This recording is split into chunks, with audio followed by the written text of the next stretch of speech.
is to share information about the various ASPPH graduate training programs, specifically fellowships for soon-to-be graduates and recent graduates of ASPPH member institutions, as well as internships for current students. During today's webinar, we will share information on the fellowship opportunities that will soon be available at 3 federal agencies, the CDC, the EPA, and NHTSA. We will also touch on summer internship positions that will be available here at the ASPPH headquarters in Washington. Today, we will review the steps involved in submitting an application, including a review of the various components of the application package.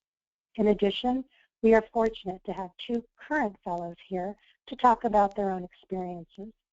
At the end of the program, we will have time for you to submit questions.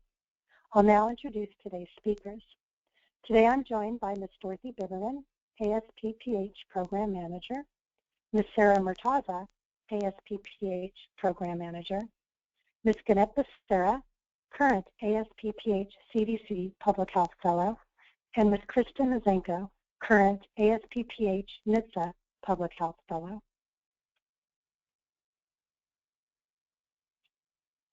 At any time during the webinar, you can type your question into the questions box, which you can find on the toolbar on the right side of your computer screen, as shown here.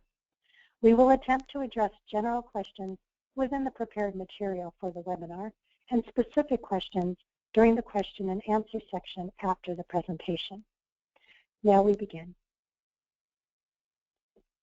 The Associations of Schools and Programs of Public Health, or ASPPH, is the voice of accredited public health education, representing member schools and programs accredited by the Council on Education for Public Health, or CEPH.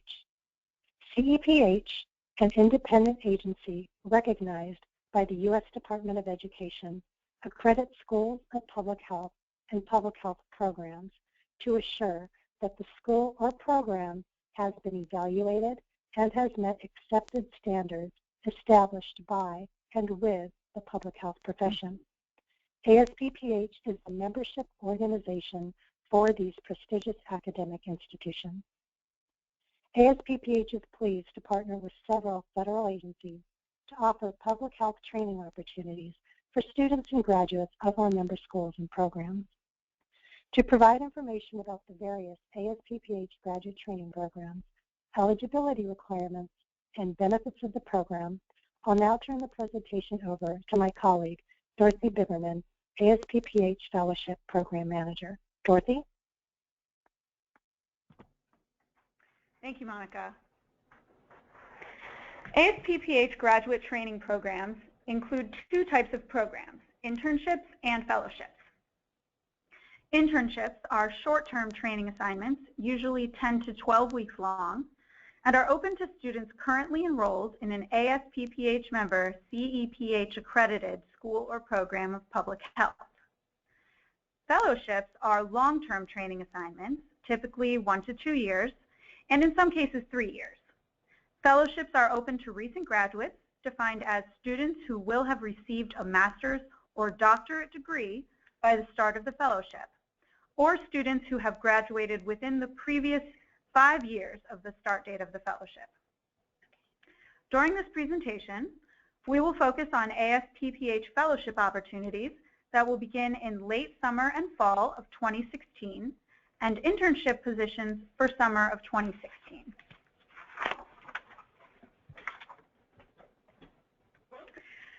You may ask yourself what distinguishes the ASPPH training programs from all the other fellowships that are out there. First and foremost, with over 30 years of training program experience, ASPPH provides highly respected and recognized mentored training programs specifically aimed at fostering the growth of early career public health professionals. We have time-tested relationships with federal agencies that are involved in public health, such as CDC, EPA, and NHTSA.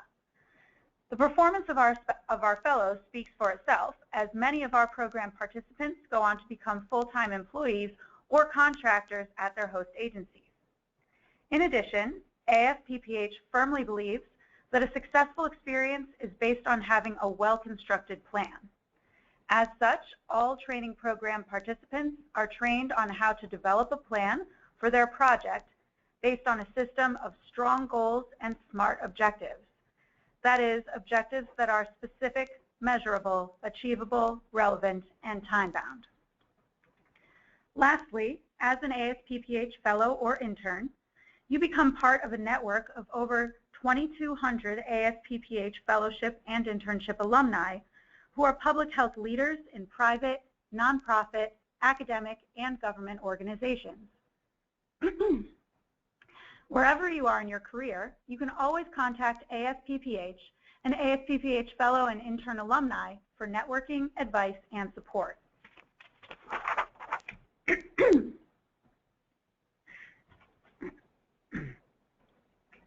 For the internship program, applicants must be actively enrolled in an ASPPH member CEPH accredited graduate school or program of public health and seeking a master's or doctoral degree.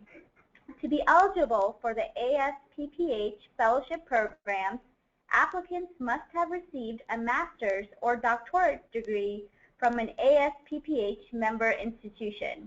The graduate degree must have been earned prior to the beginning of the fellowship. In this case, no later than July or August 2016, depending on the program start date, and no earlier than the previous 5 years. In this case, no earlier than May 2011. We are often asked if you must have an MPH degree specifically, or if it is okay to have an MSPH or MHS. The answer depends on where you got your degree. If you attended an ASPPH member school of public health, then any graduate degree received through the School of Public Health is acceptable. If you attended an ASPPH member program of public health, only those degrees which are accredited by CEPH are eligible, and this varies by program. The same principle applies to doctorate degrees. They must be from the ASPPH member CEPH accredited school or program of public health.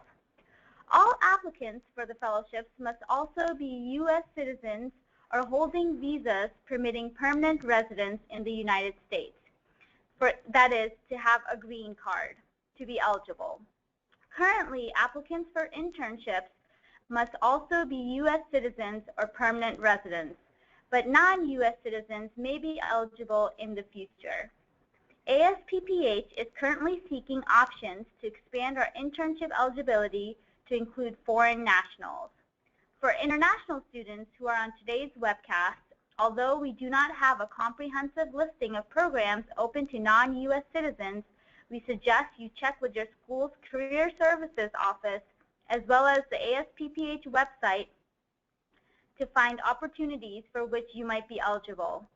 You may also research opportunities available directly through the federal agency in which you are interested.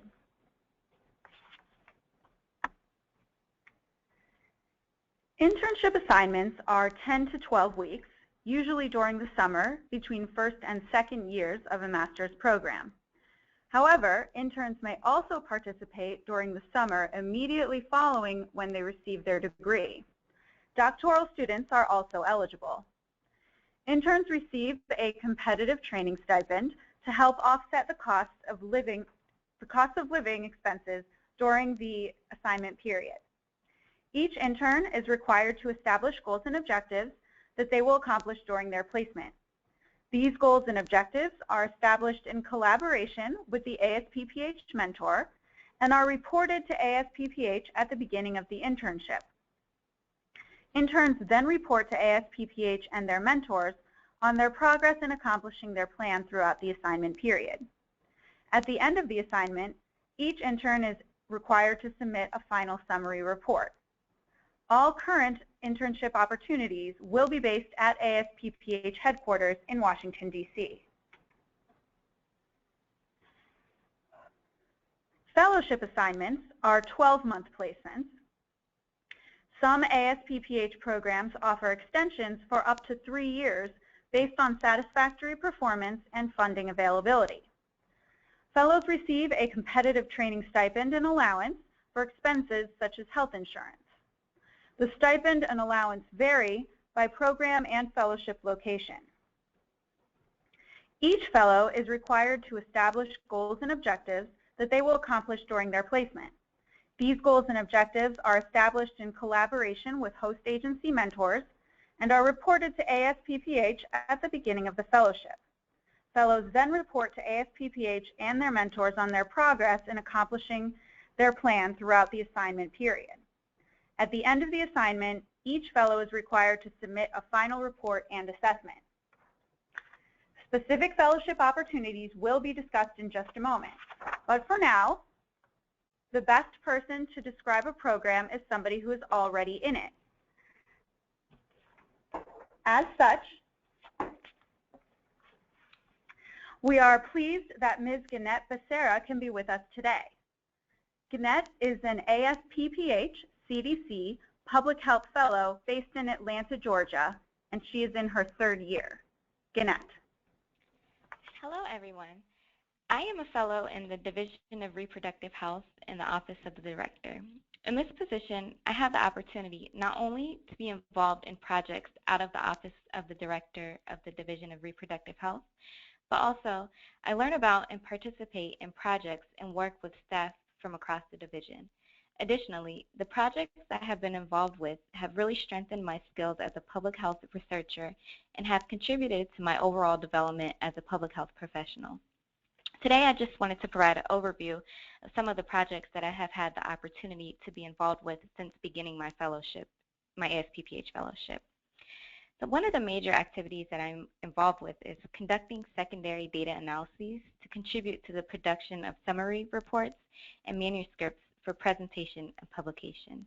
To date, I have had the opportunity to present my research at 2 conferences and also serve as a lead or co-author on several manuscripts that are in development, under review, or have been accepted for publication. Another project I am working on is that with support from my mentors, I developed a research proposal for the CDC iFund. And the CDC iFund provides funding and support to CDC staff for the design and development of new innovations which show promise for making a substantial impact on public health. So as I said, with the support of my mentors, I developed the proposal and we received funding for our research project to test the feasibility of a supplemental module to the Pregnancy Risk Assessment Monitoring System, which is a surveillance system here in the Division of Reproductive Health. But for our project, we are testing the feasibility to design a supplemental module for new fathers, and I currently serve as the co-principal investigator for this project. And an example of how I was able to get involved in projects from across the division is the work I am doing related to female genital cutting. I think it's very important for fellows, especially new coming in, is to really express your research interest to your mentors so they can see how you can get involved in projects related to your specific interests. So I did this, and from my earlier research, my mentors knew I had an interest in researching the practice of female genital cutting. So when a project related to this came to the division, my mentor connected me with the branch within the Division of Reproductive Health that was taking on the activity so that I can be involved.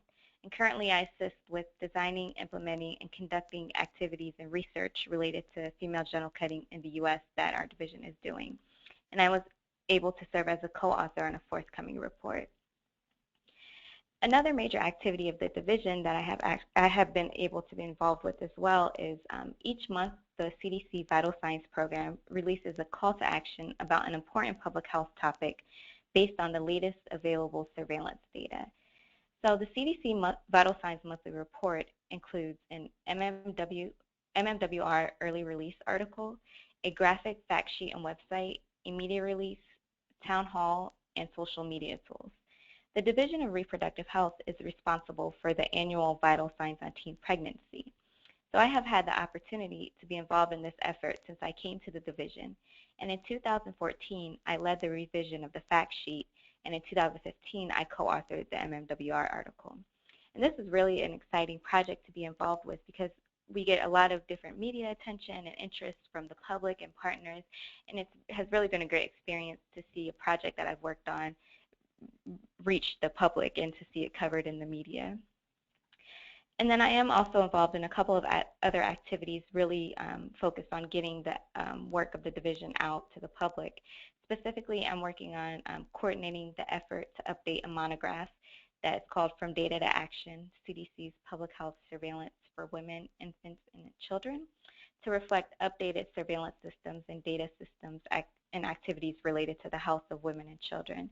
And this experience has really provided me the opportunity to work with subject matter experts in the Division of Reproductive Health, as well as across CDC, who have expertise in the health of women and children. And from involvement in these different activities and working with, some of the leaders in public health at the CDC, I have really been able to develop as a public health researcher and professional, and really learn a lot from the different connections that I've made so far during my ASPPH fellowship. Thank you.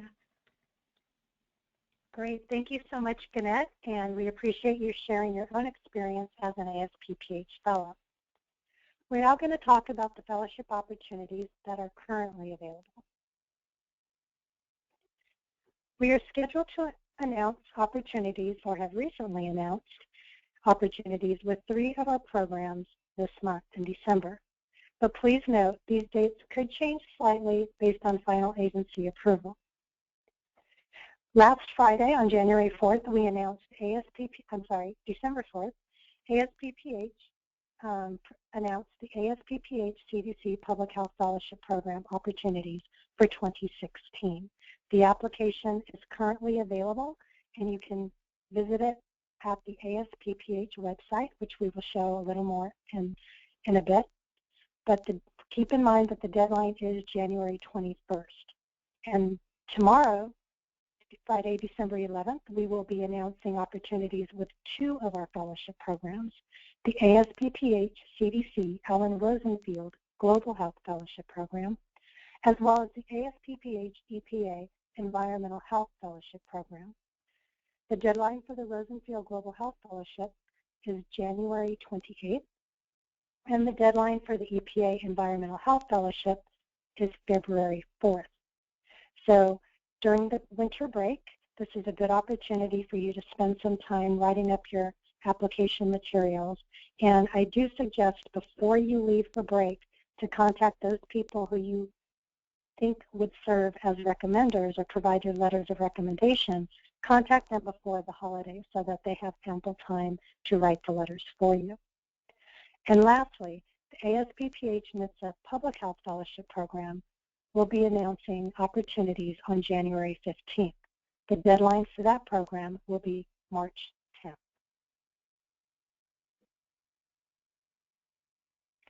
We are scheduled to announce opportunities with our own ASPPH Summer Internship Program in January for placements beginning in June for 10 to 12 weeks during the summer of 2016. I'll now turn the program over to my colleague, Sarah Murtaza, ASPPH Fellowship Program Manager, to talk a bit more about each program. Sarah? Thank you, Monica. ASPPH summer internships are designed to provide a learning experience in public health for current graduate students. The internships provide opportunities for students to apply the public health knowledge they have learned in the classroom. The internships for this year are not yet finalized, but previous internships have been in the areas of marketing and communication and data analysis. The ASPPH Public Health Fellowship Program provides opportunities for recent public health graduates to undertake projects related to key public health initiatives within CDC centers, institutes, and offices, or CIOs. The program provides public health training at a national level that focuses on training areas such as program development and management, chronic disease prevention, research, health education and communication, monitoring and evaluation, data analysis, epidemiology, and occupational safety. The ASPPH CDC Allan Rosenfield Global Health Fellowship Program provides international training opportunities for recent graduates of ASPPH member schools and programs. The training offered through this program will expand the global health prevention workforce and provide fellows an opportunity to gain practical first-hand experience on the front lines of global public health. The fellowship provides global health training in the U.S. as well as countries worldwide where CDC is assisting ministries of health that focuses on global surveillance, monitoring and evaluation, epidemiology, strategic information, global program management, and HIV prevention. We are often asked if we know where fellows will be placed at the time of application. The answer to this is no. We can only tell you that fellows will be placed within a global health program at CDC headquarters in Atlanta or in one of the 50 foreign countries where CDC is working with the Ministry of Health and other public health partners, depending on the needs of the program. Exact geographical locations will not be determined until the final placement process. At that time, successful applicants will be offered positions and notified of the exact geographic locations for these positions. I can also say that the majority of Rosenfield Fellows are placed abroad, primarily in Africa and Asia. The goal of the ASPPH EPA Environmental Health Fellowship Program is to provide professional training and opportunities for early career public health professionals to be involved with EPA on current and emerging environmental public health needs. The program provides fellows the opportunity to train under nationally recognized experts who work to protect human health and the environment at a national and international level.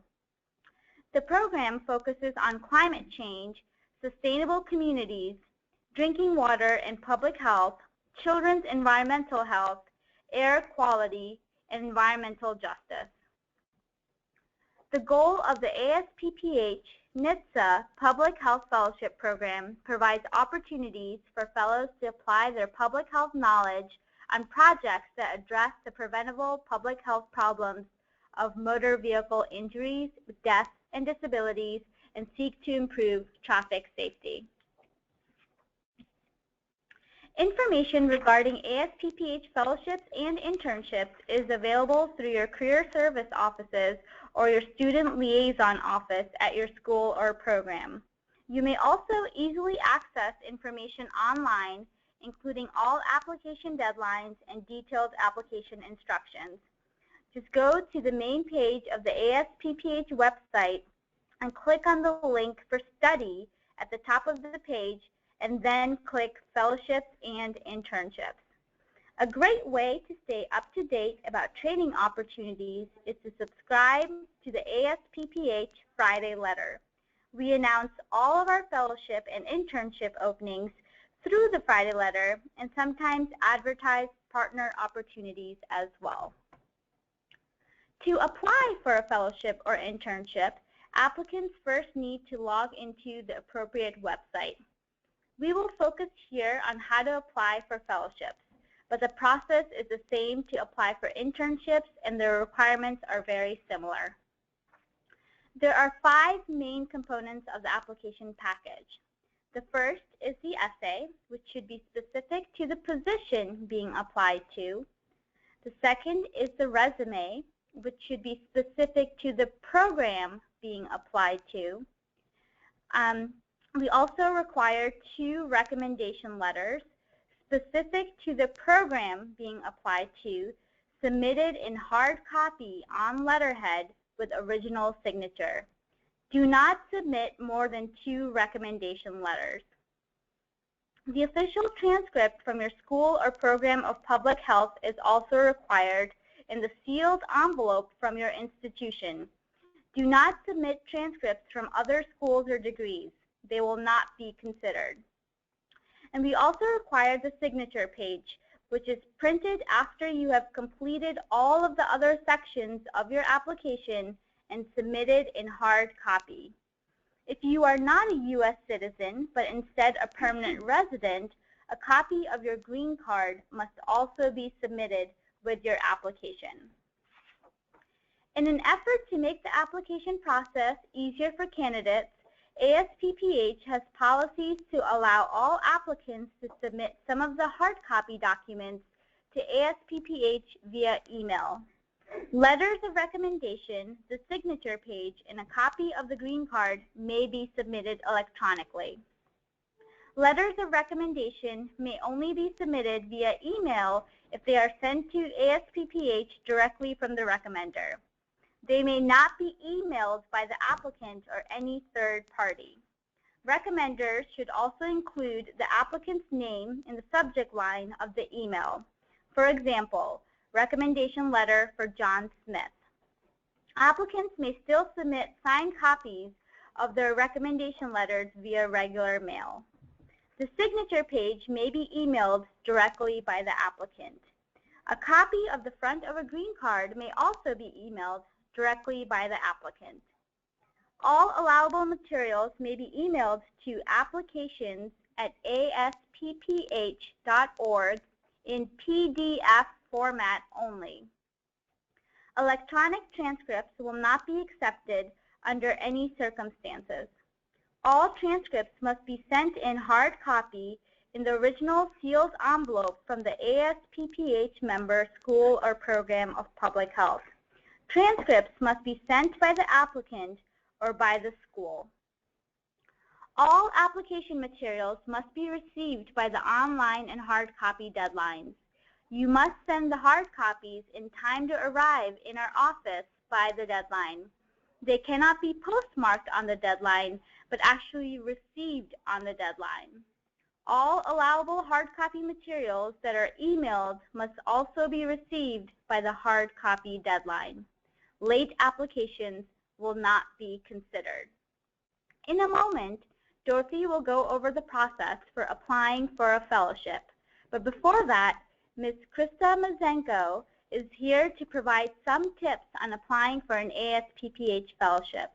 Krista is an ASPPH NHTSA Public Health Fellow based in Washington, D.C. She is in her second year. Krista? Hi, hello. So I know it can be slightly overwhelming when you're trying to figure out what you want to do next or how you want to move forward in your life. And I think the process that I use is slightly different than the process everybody else uses because we all draw from our experiences. But I think I have 4 pieces of information that may provide at least a framework for you to reflect on to help you move forward. And the starting point starts with your building blocks. You have to understand what are the elements that comprise you, what are the inspirations that have gotten you to this point, and then how do you want to take those inspirations and build on them. So kind of jotting down a few words that reflect you will help you navigate and find jobs or fellowships or positions that will build on your story. And the second thing is I would also pull from your network, so from your friends, from your mentors, your peers, everybody who has been exchanging information with you, and to seek inspiration from them or to ask for their stories and experiences and to see if anything parallels or aligns, or to get also their perspective of maybe an external view of how you should move forward. And then when you're writing, I think at least a common theme I've heard from a lot of friends when reviewing their applications is that they feel like they can't connect to the position, and I think that's because they may not necessarily understand why they're applying for it. It just may be a good idea. So I think it's important to make sure that you make it personable. I think if you try to keep it too cut and dry and you don't have a clear, like passionate string telling your story in that application, you can get kind of lost as to why you're doing something. So I would think of it more as like you're trying to write a story rather than you're just trying to check a box. And then also my 4th recommendation is to cast a wide net. I thought coming into this position I had originally applied for the global health one, right, because I was studying global health policy, but then I also had another That was more of my immediate skill set. But I had a personal experience that shifted me to also apply to transportation. I got the transportation one. At first, I didn't really understand. It was more based off of an idea than how I would really apply it, because it was such a new realm to me. But even sometimes casting such a wide net can give you more building blocks to move forward with. So like that uncertainty can be really helpful in disturbing your comfort zone into figuring out what direction you want to move. So don't limit yourself in that regard. Yeah, and that's, I mean, those are the 4 things, I think. Know your building blocks, seek from your network. When you write as if it's a story, because if you don't really know or have that passion in it, you're going to have a harder time, I think, reconciling why you're going through or seeking that position, and then casting a wide net. So. Okay, wonderful. Well, thank you so much, Krista. And I will now ask Dorothy to go through the process of applying for a fellowship. As Sarah mentioned, the process for applying for an internship is essentially the same. Dorothy? Thank you, Monica. The first step in applying for a fellowship is to visit the ASPPH website, fellowships.asppph.org. You may also navigate to this page through the main ASPPH website as Sarah described earlier. You may log in or register directly from this page.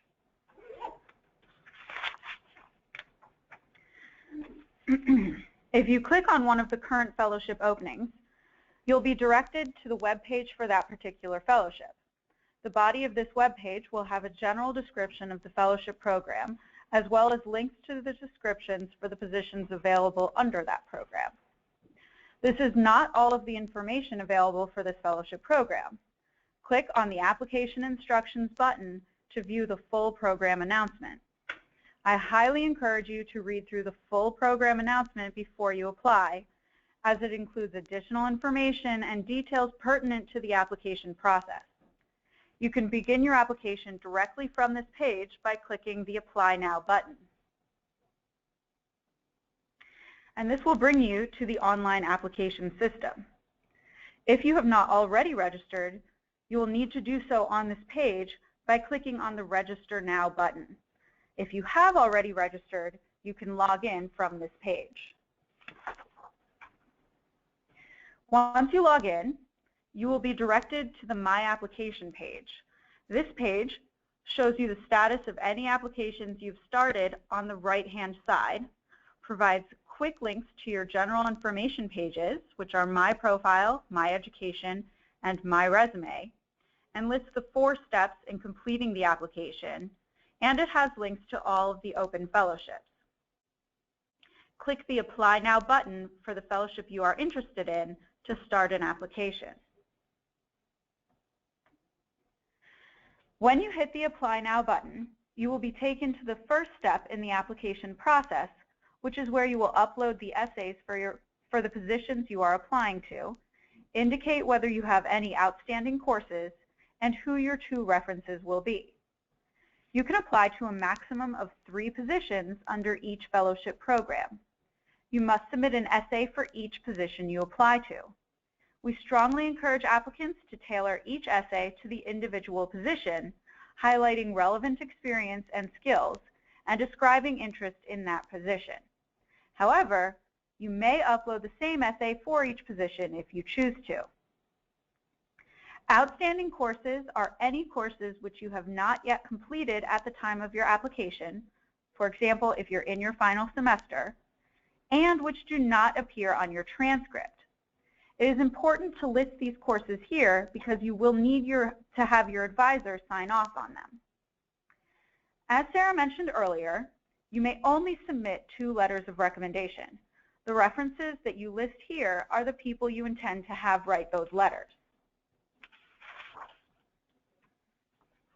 Step 2 in the application process is to complete the sections with your general information, which are My Profile, My Education, and My Resume.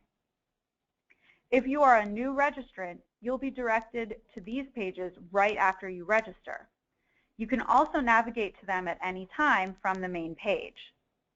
The My Profile section is where you'll enter your personal information, degree, and your contact information. The My Education section is where you enter information about your degree and your additional skills. You must enter where and when you received your degree in order to determine your eligibility. The My Resume section is where you upload your resume. You may only upload a PDF document. You may only upload one resume. Since this is a general section, this is the resume that will be used for every program and position you apply to. Your resume should be general enough to apply to all programs and positions that you are applying to. Your opportunity to provide more tailored information about your interest and experience in specific positions is through your essays. Once you have entered all of your information, you should review it for accuracy and make any edits that you need to. When you are sure that all of the information you've entered is correct, you will be ready to submit your online application and print out your signature page.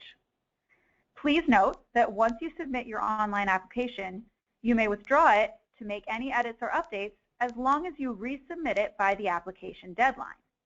If you do not resubmit by the application deadline, your application will be incomplete and you will not be considered. Once the application deadline passes, you may not withdraw your application to make any additional changes. The final step in the application process is to print and sign your signature page and send it in with your other hard copy materials. If you have any outstanding courses, you must have your advisor sign off on them. You should use the checklist on the signature page to ensure you have the other required hard copy materials, which are a copy of your green card if you are not a U.S. citizen, your official transcript, which must be in the sealed envelope from your institution. Only submit the transcript for your graduate degree, not for any other degrees that you have. Other transcripts will not be considered. And as a note, if you attended the same undergraduate institution as you did for a graduate degree, they may only be willing to issue a transcript with both degrees on it, and if that is the case, we will accept it. But otherwise, please do not submit any transcripts other than the one for your graduate degree. And the final hard copy materials are your 2 letters of recommendation, which should be on letterhead with original signatures. Do not submit more than 2 letters of recommendation because only 2 letters will be considered. If you do submit more than 2 letters of recommendation, ASPPH reserves the right to eliminate 1 letter of recommendation at our discretion.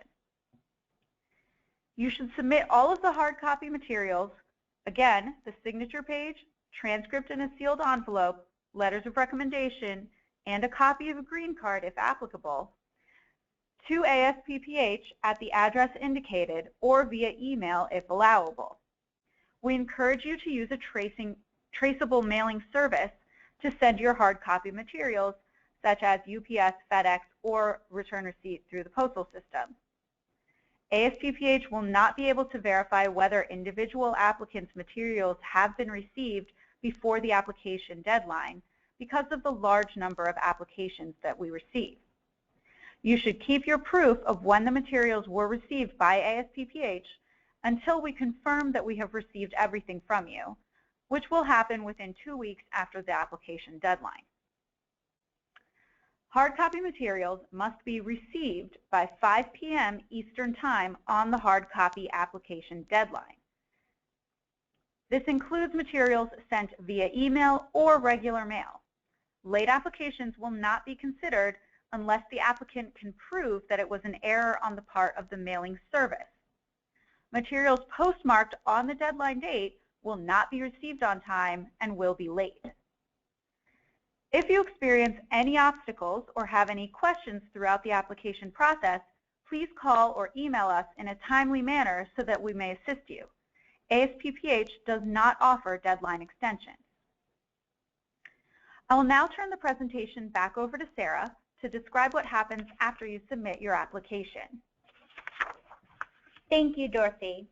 So as noted earlier, ASPPH ensures that all completed applications submitted by the deadline will be reviewed in an open, fair, and transparent process. This means that applications will first go through an objective review process. Each application is reviewed by 2 faculty or staff members from an ASPPH CEPH accredited school or program of public health. Reviewers do not review the applications from students of their own institutions. Applications are scored according to the criteria noted in the program announcement, and the top applicants are then moved on to the next phase, the technical review. During the technical review process, applications are reviewed by members of the placement agency, and applicants may be contacted for interviews. Moving on to the technical review phase does not guarantee that an applicant will receive an interview, only that the application has been sent to the placement agency for review. It is possible that not all applicants in the technical review phase will receive interviews. It is also important to note that for the ASPPH EPA Fellowship Program, in-person interviews are held in DC. All applicants who advance to this stage are required to attend in order to be considered for final placements. Individuals selected for a position will be contacted by ASPPH via phone and email. ASPPH will notify those not selected by email. The timeline for each program will vary. Please refer to our website and the specific program announcement to review important dates for the program in which you are interested. Thank you so much, Sarah and Dorothy. And again, I encourage you, as we noted earlier, to be sure you read the entire program announcement carefully and thoroughly. The announcement for the ASPPH CDC Public Health Fellowship Program is already on our website, and the program announcements for the Rosenfield Global Health Fellowship and the EPA Environmental Health Fellowship will be posted by close of business tomorrow. So if you're interested in these programs, please be sure to read the entire program announcement. That ends the formal presentation, and I hope that the information presented today has provided more details on the various fellowship and internship opportunities and will help you prepare a strong application. I'd also like to reiterate the idea that we'd like you to register for the ASPPH Friday letter, as we do post announcements for all of our fellowship programs through that. That's the primary mechanism for announcing our fellowship. And we do have the possibility of bringing on a brand new program for ASPPH. We are working on that now, and should that occur, we will be announcing that new fellowship program in January, and it will be a philanthropy fellowship through ASPPH at a philanthropic organization based here in the Washington area. So if that's something that interests you, we do encourage you, again, visit our website, register for the Friday letter. That way you'll be in tune with what's going on with our fellowship opportunities, and you can get a head start on those applications. We're now going to take questions from our audience. At any time, please type your question into the chat or question box in the right corner of your screen. To open the box, press the 2 arrows. I will then direct your questions to one of today's speakers, or Sarah and Dorothy. We will answer as we see the questions. We currently have about, I think it's 15 minutes or so left in today's program, and we'll try to answer as many questions as possible. But if we run out of time, you may email your questions to ASPPH at trainingprograms@asppph.org. Okay, we'll start the questions now. So we have a question about whether you need different letters of recommendation for each position or just 2 letters in general. So the the recommendation letters are specific to the program being applied to. So for the ASPPH CDC Public Health Fellowship Program, you will need to provide 2 recommendation letters regardless of the number of positions you apply to. In addition, we have a question about the recommendation letters sent in a sealed envelope from the applicants themselves. And yes, you can directly send the recommendation letters. The applicant can directly send the recommendation letters. However, the transcript needs to be in a sealed envelope in the same package as the recommendation letters for us to review. We have another question here asking about PhD candidates and whether they need to submit, for instance, their MPH and their PhD. And so the deciding factor then would really be which one makes you eligible. Presumably, you got your PhD more recently, and so that's what you are basing your eligibility on. And so you should submit that as opposed to your earlier degree, the MPH. The same goes for other types of degrees that you might have or joint degrees. Really, the only one that matters is the transcript that makes you eligible for the program, which is the one from the ASPPH member school or program of public health. We have a question about how to sign up for the ASPPH Friday letter. So if you visit our website at www.asppph.org and scroll to the bottom right-hand corner, there will be an area for you to subscribe to our Friday letter. We did have a question about whether applicants could apply to multiple fellowships, and the answer to that is absolutely yes. Applicants can apply to as many fellowship programs as they want. So if you want to apply to the ASPPH CDC Public Health Fellowship and the ASPPH CDC Allan Rosenfield Fellowship and the ASPPH EPA Fellowship and the NHTSA Fellowship and any others that we might offer, you can absolutely do that. The restriction is that you can only apply to 3 positions underneath each fellowship. So we have a question about how the recommenders should sign the form if they are directly emailing to ASPPH. So recommenders should email your recommendation letter in PDF format in an email, and that way they will be able to have a signature at the bottom. And one thing to note also in regards to letters of recommendation that are emailed. So yes, the PDF of the letter, of the signed letter, should come directly from the recommender's own email account. And the letter should also be on letterhead that represents the recommender, him or herself. So keep that in mind. That way we can prove authenticity of the letter. And I'll just add one more qualifier to that, which is that if you are dealing with a recommender who is not based in the United States and has some sort of technology-related issue, talk to me directly. Email trainingprograms@asppph.org. So we have a question here specifically related to the Allan Rosenfield Global Health Fellowship Program, which is about whether when specific positions will be posted. And the answer to that is that we do not post specific positions for the Rosenfield Fellowship during the application period. This has to do with the process for how CDC determines fellowships. So what happens is that underneath the ASPPH CDC Allan Rosenfield Global Health Fellowship Program is that fellows apply under training areas, which are more general, related to specific skills, such as program management, strategic information, epidemiology. And as Sarah noted earlier,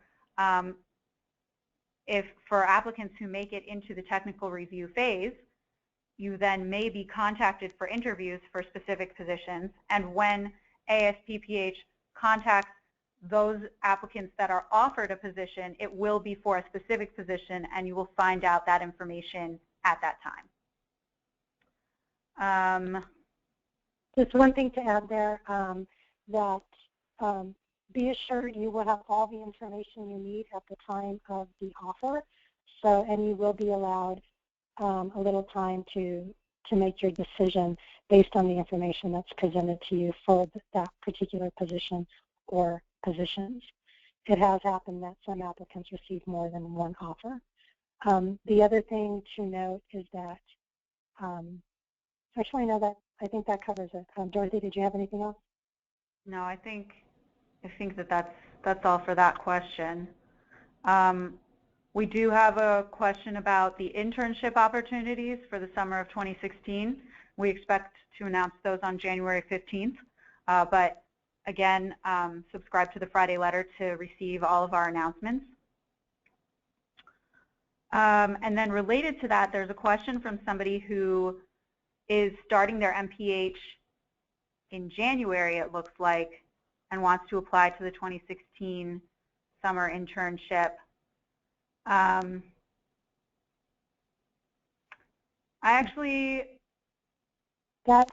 take this one, Dorothy. Thank you. It's unusual, but yes, technically you would meet the eligibility requirements, because the requirement is that for the internships you must be currently enrolled in a degree-seeking program from an ASPPH member school at the time of application. So if you start in January, when you fill out that application in January, you will be enrolled in one of our member institutions programs. So technically you will be eligible. Keep in mind though that the reviewers of the applications might be seeking somebody who's been in the program a little longer. So I can't really say if it will help or hinder you being early on into your program, but you are certainly eligible to apply and put your name in the hat. You would also be eligible again next year though, so don't be discouraged if you don't get a position this year. We would encourage you to apply again next year. So there's a question about whether the applications will be reviewed after the deadline, and the answer is yes. The applications begin the objective review after the deadline. So if you do apply early, the application will only be reviewed after the deadline. All applications will be reviewed simultaneously. So it's great if you want to submit the application early, but there will be no early notifications. And then there's a question about the position timeline of the ASPPH CDC Public Health Fellowship Program that is currently live. So that particular program, which is currently live, will start in July of 2016. So I have a question here about whether medical residency training is considered time as a student. And so a couple of things. First, the only time I could imagine this question being applicable is if a student was doing a joint degree MPH-MD program. And in that case, I think we would have to review it individually. I've not seen a case like that come through before, so we'd have to look at it, but it would largely depend on when a degree is conferred and whether that degree is conferred before the residency training or afterward, because if the degree is conferred after residency training, then yes, you're a student. If the degree is conferred before residency training, then no, that time does not count as when you are a student. And then I have, sorry, go ahead. Let me add on to that. In actuality, the medical training is of no concern to us, to put it bluntly. We are only interested in your public health education training. So if you are doing a joint degree, then we would need to know that the degree in public health, whether it's a doctoral level or a master's level, has been officially conferred and you have that degree in hand. The medical degree is really not an issue for this program. Thank you, Monica. I have a question, specifically another regarding the Allan Rosenfield Global Health Fellowship Program and what countries fellows are generally placed in, specifically whether it's just Africa and Asia or is it also Latin American countries. So up to this point, we used to have one country in Latin America, in South America, that had a program, but that program no longer has a CDC office. It has to do with requests that we receive from CDC. CDC doesn't have as many offices in Central and South America. There are more technical assistance programs. We do have one position this year in the Caribbean, and we have a number of fellows based in Atlanta that work with offices in the Caribbean and Latin American regions. But we do not know, basically, if any more positions in Latin American countries will become available. That will really depend on CDC's needs and where their offices are located. And I'll also add that the vast majority of fellows are actually based in Africa, and that does have to do with the preponderance of CDC offices there, but we do have a growing presence in Asia as well. So there's a question about the doctoral coursework and your dissertation. So someone asked if the doctoral coursework is complete, but you are defending in summer of 2016. Are you still eligible to apply for the fellowships that begin in September 2016? As long as you have your doctoral degree before the fellowship start date, you are eligible to apply. So just to add to that, you are welcome to start the application, and if you go through the entire application process and are offered a position, the position will be contingent upon receipt of your degree. So if for whatever reason you do not receive your degree by the time the position is scheduled to start, then you would have to relinquish the position. In some cases where there are circumstances beyond the fellow's control, the host agency has been willing to allow the fellow to start, knowing that the degree is coming soon. That has happened, but that is when there is, a strong assurance that the degree is in fact coming. There are a few things, multiple things that could stand in the way, but as long as ASPPH and the host agency is reasonably assured that the degree is in fact coming, we could allow you to start, but again, that would need to be approved by the host office and the host agency.